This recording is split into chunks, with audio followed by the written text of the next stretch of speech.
Assalamualaikum warahmatullahi wabarakatuh.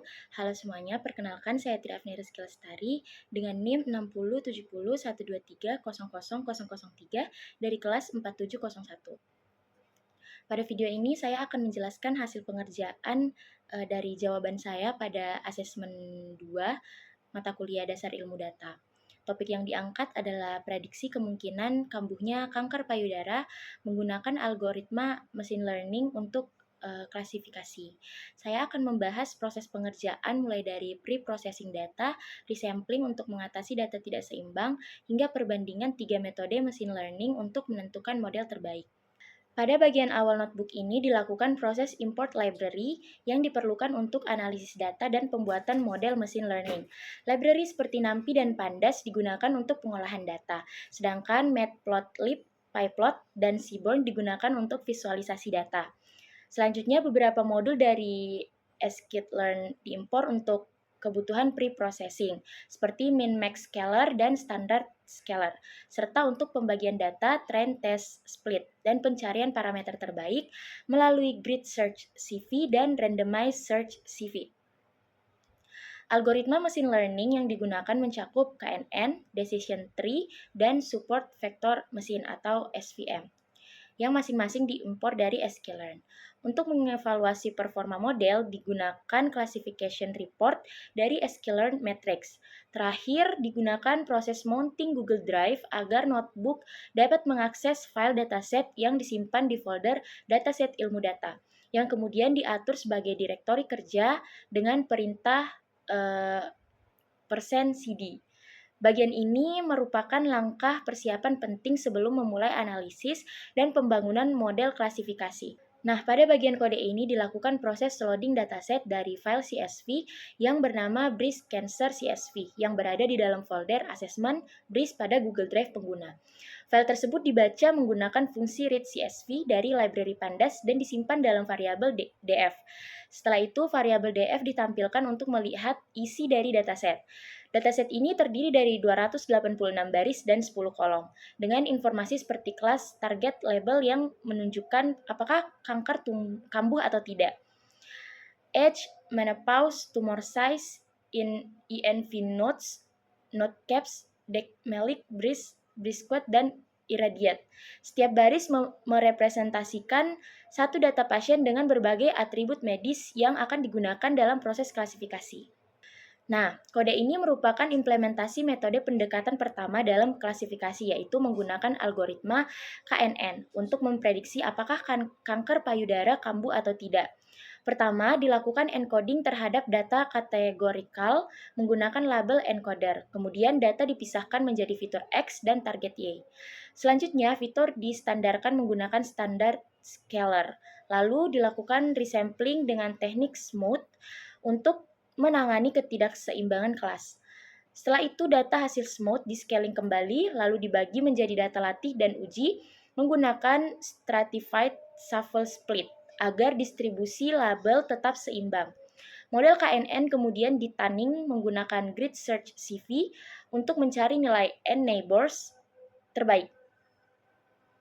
Model yang optimal dilakukan untuk memprediksi data uji dan performanya dievaluasi menggunakan classification report dan confusion matrix.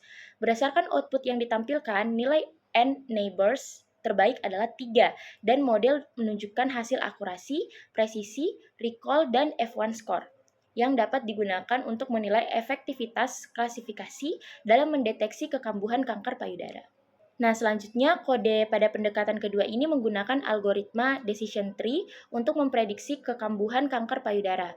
Model dibangun menggunakan decision tree classifier dari pustaka sklearn tree dengan parameter seperti max depth dan min sample split yang diatur untuk mengontrol kompleksitas pohon keputusan. Model dilatih menggunakan data latih X-train, Y-train, kemudian digunakan untuk memprediksi data uji X-test. Evaluasi dilakukan dengan mencetak akurasi dan classification report yang mencakup precision, recall, dan F1 score. Confusion Confusion matrix divisualisasikan untuk menunjukkan performa klasifikasi tiap kelas. Hasilnya menunjukkan akurasi sebesar 0,679 dengan precision dan recall yang bervariasi antara dua kelas, misalnya recall untuk kelas 1 sebesar 0,84 dan untuk kelas 0 hanya 0,61. Menunjukkan bahwa model ini cenderung lebih baik dan mendeteksi kasus kekambuhan dibandingkan kasus tidak kambuh, namun masih memiliki kelemahan dalam keseimbangan prediksi antar kelas. Kode pada metode pendekatan ketiga ini menggunakan algoritma support vector machine atau yang biasa kita sebut SVM dengan kernel RBF untuk klasifikasi data. Model dilatih menggunakan CVC dari pustaka sklearn SVM dengan parameter C sama dengan 1, gamma, scale, dan random state 42 untuk memastikan reprodusibilitas. Setelah model dilatih menggunakan data latih, X-train, dan Y-train, prediksi dilakukan pada data uji X-test. Hasil prediksi kemudian dievaluasi dengan menghitung akurasi dan metrik klasifikasi lainnya seperti precision, recall, dan F1 score. Visualisasi confusion matrix digunakan untuk memudahkan analisis performa model. Hasil evaluasi menunjukkan akurasi sebesar 0,765 dengan precision dan recall yang cukup seimbang pada kedua kelas. Contohnya recall kelas 1 sebesar 0,75 dan 0 sebesar 0,78. Menandakan bahwa model ini memiliki kinerja yang lebih baik dan relatif stabil dalam membedakan antara kasus kambuh dan tidak kambuh.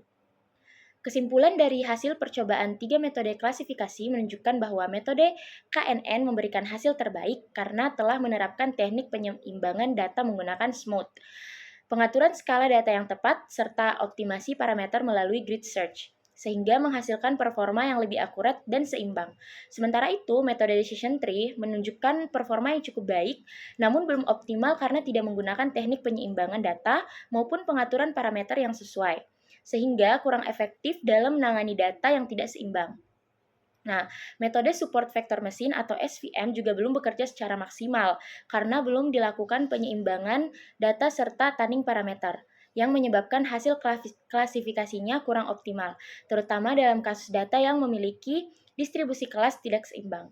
Secara keseluruhan, penggunaan teknik penyeimbangan data seperti smooth dan optimasi parameter model terbukti sangat penting untuk meningkatkan kinerja ketiga metode ini, khususnya saat menangani data dengan distribusi kelas yang tidak merata. Nah, itulah tadi video penjelasan dari jawaban-jawaban saya pada asesmen 2 mata kuliah dasar ilmu data. Kurang lebihnya mohon dimaafkan. Wabillahi taufiq wal hidayah. Wassalamualaikum warahmatullahi wabarakatuh.